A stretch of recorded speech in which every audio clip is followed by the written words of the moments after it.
ficou assentada nessa nossa conversa de que o diálogo entre os representantes dos poderes, entre os poderes, é fundamental e um pilar essencial da democracia.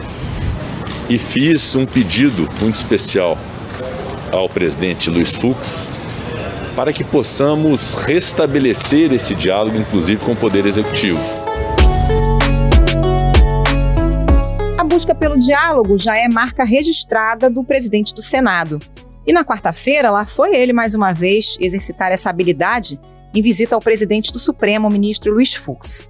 Rodrigo Pacheco tomou para si a tarefa de reconstruir pontes bombardeadas pelo presidente Jair Bolsonaro com o judiciário, após o próprio ministro Fux cancelar um encontro marcado com o chefe do Executivo em meio a ataques e ameaças de Bolsonaro ao presidente do Tribunal Superior Eleitoral, ministro Luiz Roberto Barroso. A pergunta é: como ele vai ter sucesso na empreitada se o presidente mantém em fogo alto o clima de guerra entre os poderes? Essa reunião acontece 3 dias depois do presidente Bolsonaro anunciar que iria entrar com pedido de impeachment contra ministros do Supremo, ministro Barroso e ministro Alexandre de Moraes. Mas Rodrigo Pacheco não entra de mãos abanando nesse esforço para tentar esfriar os ânimos. Ele tem o poder de levar à frente, ou não, uma série de temas que interessam ao Palácio do Planalto e ao Centrão, que se tornou o fiador político mais importante do governo. Por exemplo, Pacheco precisa articular a realização da sabatina para a nomeação de André Mendonça à vaga do ministro Marco Aurélio Mello no STF, que entrou em compasso de espera diante da crise institucional. Da mesma forma, a recondução do Procurador-Geral da República, Augusto Aras, outro aliado de primeira hora de Bolsonaro, depende da votação na Casa. Isso sem falar dos temas da agenda econômica, como a privatização dos Correios, e da agenda do Centrão e de Arthur Lira, como alguns dispositivos aprovados pela Câmara na reforma eleitoral que não têm a adesão dos senadores. Entre os pontos mais criticados está a possibilidade de volta das coligações partidárias para se eleger deputados. Até que ponto Rodrigo Pacheco consegue se viabilizar como interlocutor entre Supremo e Jair Bolsonaro, apesar de tudo que o presidente faz e fala? Existe um risco real de o Senado não aprovar o nome de André Mendonça para o STF? E qual é a temperatura no Senado para a aprovação de outras matérias de interesse do governo? Esses são os temas do Ao Ponto desta quinta-feira. Eu sou o Roberto Maltic, estou com a Carolina Moran e nesse episódio conversamos com a jornalista Mariana Carneiro, repórter em Brasília da coluna da Malu Gaspar. Fique com a gente.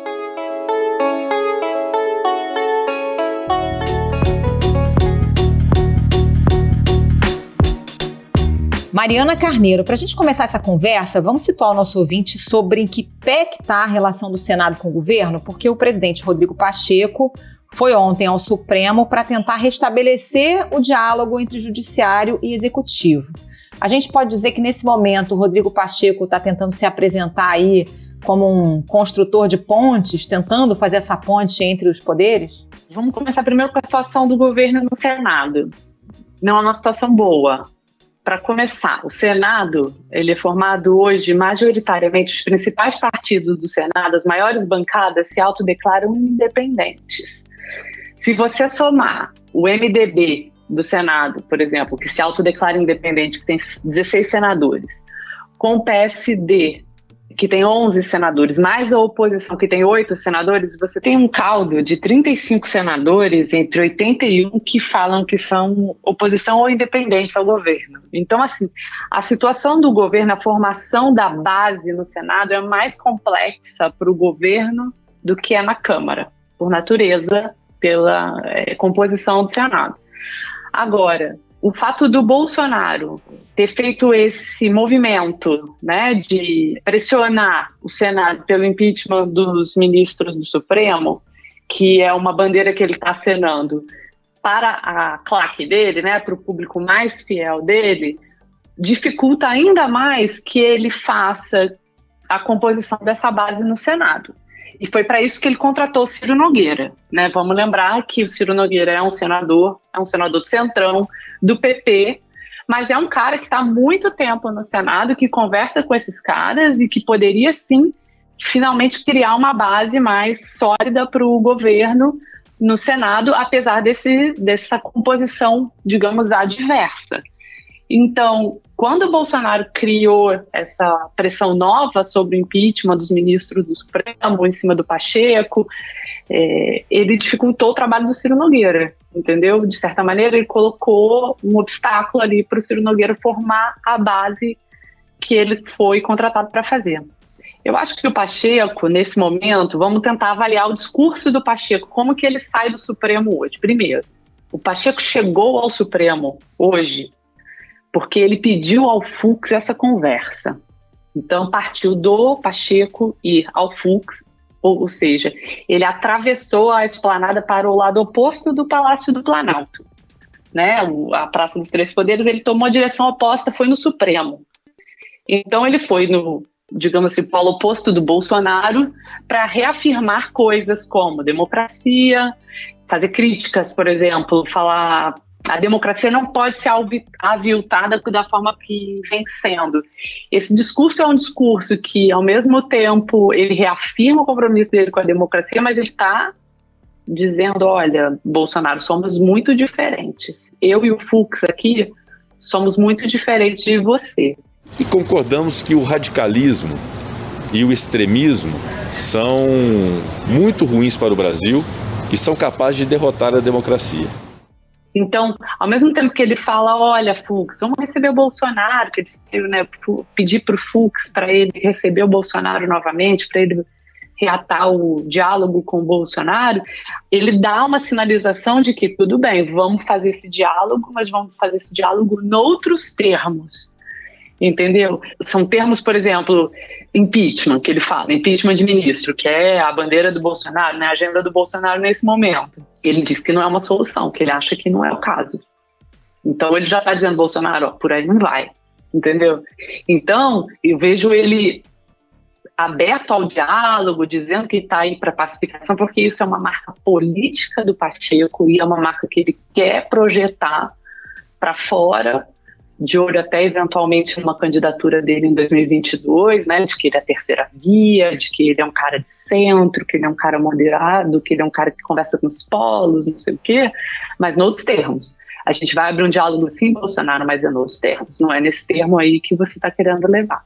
Pois é, e aí é nesse ponto específico dos termos que quer se estabelecer um novo diálogo com o presidente Jair Bolsonaro. Até que ponto isso é possível, considerando esse clima gerado pelo próprio presidente, que não arreda pé, insiste nesse tipo de afirmação, que vai ter processo de impeachment de 2 ministros, e lembrando que essa é a ameaça da hora, outras já vieram e outras virão certamente. Sim, e eu acho que, só para complementar isso, você tendo ainda em suspenso, a gente ainda não sabe o que o Bolsonaro vai fazer sobre esse pedido de impeachment dos 2 ministros que ele fez, né, do Barroso e do Alexandre de Moraes. O que ele vai fazer? Ele vai entregar um pedido de impeachment de fato, como ele prometeu? Até agora não entregou. Vai entregar? Vai entregar como? Se o Pacheco já disse que o impeachment não é o caminho, ele vai lá pessoalmente, como no início da semana a gente chegou a especular, e os políticos também estavam com medo. Será que o Bolsonaro vai chegar aqui e criar uma cena com um Pacheco, forçar uma foto do Pacheco recebendo o pedido de impeachment? Como é que vai ser isso? E acabou que, a partir de hoje, desse ato de hoje, fica ainda mais difícil para o Bolsonaro tentar algum tipo de movimento desse jeito. Então, como é que o Bolsonaro vai resolver essa situação? Qual vai ser o desfecho dessa situação que ele mesmo criou no final de semana? Vai ser determinante para ver como é que vai ser o diálogo dele, o restabelecimento do diálogo dele com o Supremo.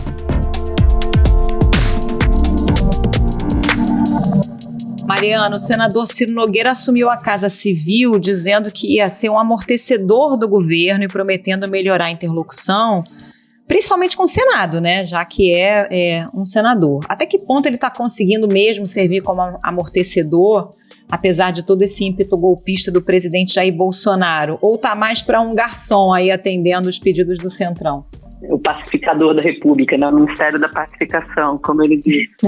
Conte sempre com este amortecedor para um ambiente por muitas vezes agitado dos nossos tempos. Tenha nele, neste seu leal servidor, alguém sempre comprometido com a pacificação, a estabilização e a unidade. Eu acho que ele está, assim, o trabalho de bastidor que o Ciro está fazendo nesse momento, né, que eu estou acompanhando, falando com as pessoas, ele está conversando praticamente com senador a senador ou bancada a bancada dentro do Senado para dizer, olha, agora a comunicação é comigo, a gente vai resolver isso, não interessa para a gente conflito, a gente quer resolver, vamos dialogar, entendeu? Deixa essa polarização de lado e vamos resolver aqui nós, entendeu? O que tem para resolver.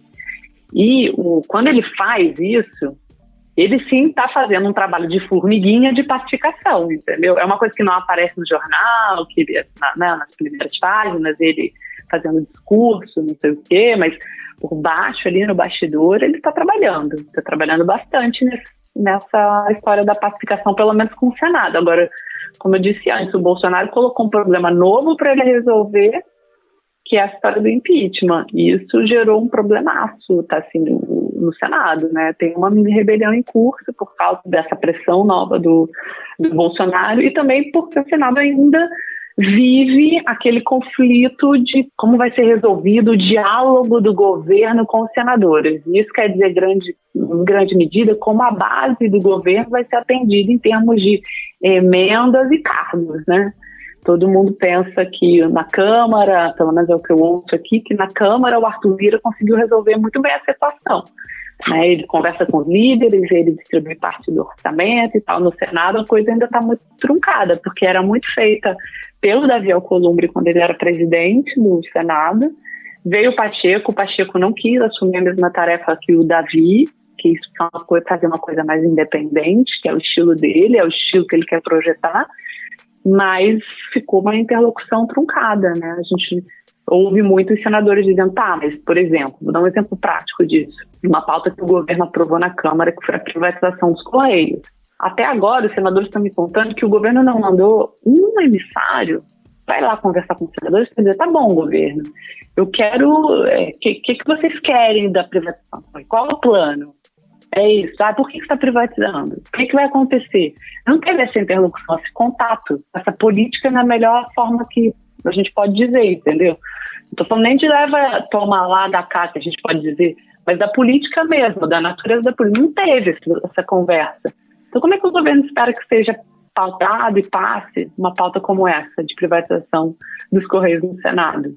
Não tem, entendeu? Essa comunicação está muito falha. Talvez seja por isso que o Ciro Nogueira está tentando pavimentar uma nova via aí. Mariana, antes de a gente falar dos temas mais importantes para o governo no Senado, você mencionou que o Ciro Nogueira está fazendo um trabalho de formiguinha individual, caso a caso. É um trabalho mais focado em distribuição de emendas, cargos, portanto de poder, ou há uma tentativa de convencimento no sentido mais amplo dos senadores para tentar distensionar essa relação que é tensa justamente pela atuação do chefe dele, o presidente Jair Bolsonaro? Acho que tem as duas coisas nessa conversa, assim. Primeiro que as emendas parlamentares são muito importantes, né, para os deputados, principalmente porque as emendas já estão ajudando a criar os laços que eles estão plantando essa safra que eles vão colher no ano que vem, que é 2022. Então, essas emendas parlamentares desse ano já estão de olho em 2022. Então, é muito importante para um deputado e para um senador hoje ter uma emenda parlamentar sendo paga, entendeu? Você consegue fazer o seu nome, criar laços nas bases, construir a sua candidatura e construir aliados desde já. É por isso que os caras estão nessa corrida. Então tem esse interesse, digamos assim, mais fisiológico aí, que é óbvio que está na conversa, porque o governo é o dono da chave do cofre, né? Agora, também tem a história do diálogo mesmo, que é bagunçado. O governo Bolsonaro tem 2 líderes dentro do Senado, mas mesmo os líderes muitas vezes ficam vendidos no que o Bolsonaro quer. O Bolsonaro fala, por exemplo, a pauta econômica, muitas vezes a gente viu o Paulo Guedes defender uma coisa e o Bolsonaro falar outra, entendeu? Na Previdência ficou muito nítido, quando o Paulo Guedes falava de uma reforma da Previdência para pegar todos os servidores e o Bolsonaro falava em criar condições menos duras para militares, para policiais, enfim. Então fica um conflito ali dentro do Senado. Então, se você falar, você vai abrir uma porta para que você beneficie da sua base de apoio, que são policiais e militares, então, vai beneficiar a minha base também. Então, vou enfiar minha categoria aqui, eu vou colocar o pleito da minha base política, da minha base eleitoral. E a coisa não funciona, não roda, entendeu? Porque fica engarrafado.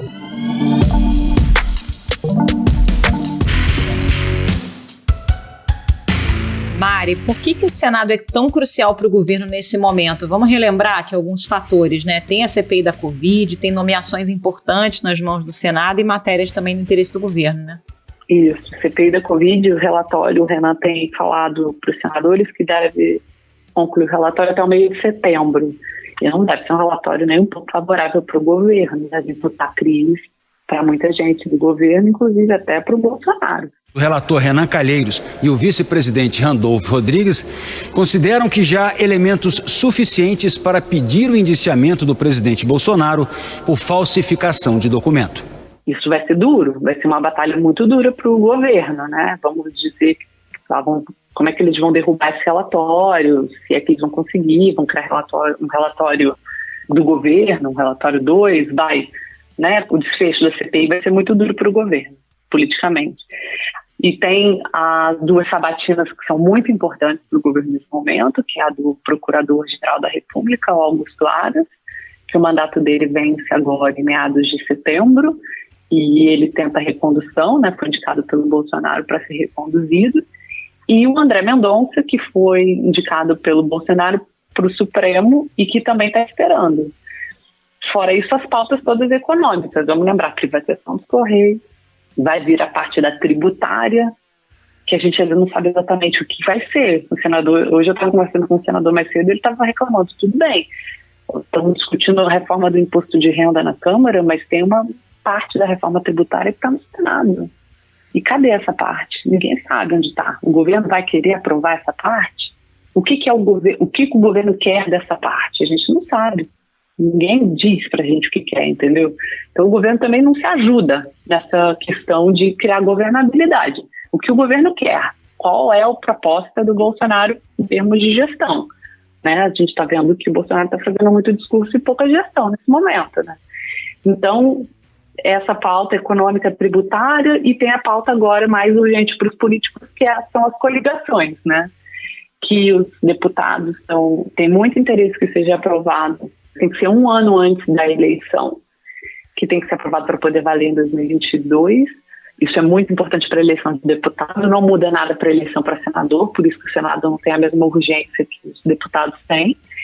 E não existe hoje apoio dentro do Senado para que essa pauta seja aprovada rapidamente. Então, de novo, é um termo que eles usam muito aqui em Brasília. Precisa ser feita uma construção. Construção é convencimento. É você chamar seus aliados para conversar em termos políticos e em termos fisiológicos, para dizer, isso é importante, eu preciso que passe agora, entendeu? E nesses termos que passe. Ninguém está fazendo isso ainda. Então, o que eu tenho ouvido sobre coligações, por exemplo, é que uma das ideias que estão sendo ventiladas é que coligações vá para a CCJ, que é terreno de Davi Alcolumbre, hoje arquirrival do governo.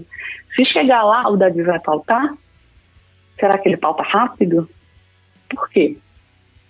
Então tem essas questões para serem resolvidas ainda.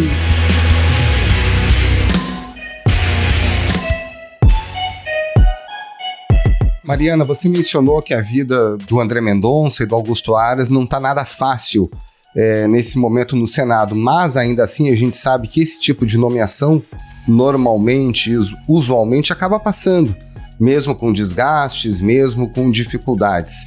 Nesse caso é diferente, você percebe nesse momento, por exemplo, um clima de rejeição de nomes? Não, nenhum dos dois eu vejo possibilidade de rejeição. O Aras, então, o Aras, outro dia um senador me falou que se tivesse em tempos de Olimpíada, o Aras seria recordista de votos, porque ele tem muita simpatia no Centrão, em parte do PT, principalmente porque ele foi o cara que enterrou a Lava Jato. Um grupo de subprocuradores gerais da República apresentou hoje uma carta aberta ao procurador-geral, Augusto Aras. Eles pediram que Aras explicasse as declarações contra a Lava Jato. A reunião teve trocas de acusações. Então ele conseguiu muita simpatia, né, no mundo político. Então ele vai ser assim que o nome dele for sabatinado, as pessoas não têm muita dúvida de que ele passe. O André tem mais dificuldade do que o Aras, porque o André é um cara que acabou sendo o nome do Bolsonaro para o Supremo, é o ministro do Bolsonaro, muito mais do que foi o Cássio Nunes, por exemplo. Então o André está sofrendo muito essa resistência, mas mesmo assim, se ele conseguir colocar o nome dele para ser votado, pessoas dentro do governo e também próximas dele dizem que tem votos para assim, aprovar o nome dele. O problema todo é colocar o nome dele para ser votado, né? Que é o que o Davi Alcolumbre tem adiado. Lembrando que o Marco Aurélio Mello saiu em 12 de julho, ele poderia ter pautado desde então e não pautou a sabatina dele. Então está adiando e sempre vem um rumor de que não vai ser agosto, agora vai ser setembro, e agora já estão dizendo que não vai ser mais setembro, que pode ser novembro. Então, assim, o André está na geladeira. O Aras tem essa pressa do fim do mandato dele e o fato de que, se ele não for reconduzido, pode ficar vaga na PGR, que seria uma situação totalmente inédita e inusitada. Então, assim, vai ter uma pressa ali, uma corrida para tentar fazer a sabatina do Aras.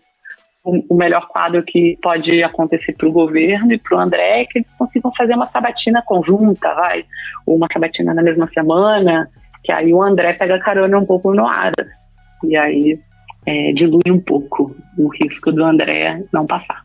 Ô Mariana, conta pra gente um pouco esse bastidor dessa relação tumultuada do governo com Davi Alcolumbre, porque era um aliado importante do governo e agora acabou virando uma pedra no sapato, né, como presidente da CCJ. O que pegou aí? E a tendência é realmente o Davi tentar atrasar essas sabatinas, como você disse? O Davi com o governo, eles eram muito aliados e tem uma série de fatores que explicam um pouco, digamos, essa mágoa que o Davi hoje tem do Bolsonaro. A primeira delas é que na eleição do ano passado, né, a municipal, o irmão do Davi Alcolumbre estava candidato à prefeitura de Macapá e era franco favorito na eleição. E ele acabou perdendo a eleição porque aconteceram uma série de apagões no Amapá na época. Isso criou um desgaste feroz para o Davi, porque as pessoas começaram a ver no Davi o responsável pela crise que o governo federal não resolvia, eles ficaram dias no escuro e depois voltou a ter apagão, enfim. E olha, gente, depois de mais de 70 horas sem energia, ontem à noite aconteceram vários protestos em Macapá e Santana. O Davi e o irmão dele acabaram ficando com esse desgaste ali dos apagões. Então o irmão dele perdeu a eleição. O Davi vai concorrer à eleição, acaba o mandato dele de senador no ano que vem. Então ele precisa ter algum tipo de capital político para poder gastar, para poder fazer a campanha dele. E o que aconteceu até o momento é que o Davi, que era o cara que centralizava no Senado as demandas dos senadores para emendas e articulava isso com a pauta de interesse do governo, né? Vamos votar, então vamos distribuir as emendas para quem que vai, não sei o quê. Com a virada de comando no Senado, ele perdeu esse protagonismo. Então ele também ficou escanteado nessa questão ali da articulação, digamos, entre os senadores. E a terceira coisa, quando o Davi saiu da presidência do Senado, o que se comentava aqui em Brasília era que, eventualmente, o Davi tinha saído tão grande da presidência do Senado e tão próximo do Bolsonaro, que ele fatalmente assumiria um ministério. O Bolsonaro deu 2 ministérios para o Centrão e não deu para o Davi. Deu cidadania para os republicanos e deu a Casa Civil para o Ciro Nogueira, que é do PP. E o Davi ficou chupando o dedo. Então, assim, não sendo ministro também, o Davi perde uma grande vitrine que ele poderia ter para a eleição do ano que vem. Então, assim, é um combo de mágoa, digamos assim, de ressentimento que vai somando ali do lado do Davi, que realmente, e talvez seja, agora com a sabatina do André, principalmente, do Aras também, que o Davi tem o seu ponto máximo de poder de barganha com o governo para poder negociar os termos do que ele vai ter de apoio visando a eleição do ano que vem. Os políticos já estão no canal de 2022, entendeu? É provável que alguém não fale nesse tempo hoje em dia. Mariana Carneiro, muito obrigado. Um abraço e um bom trabalho. Obrigada, Mariana. Um abraço. Até a próxima. Obrigada, gente. Foi ótimo.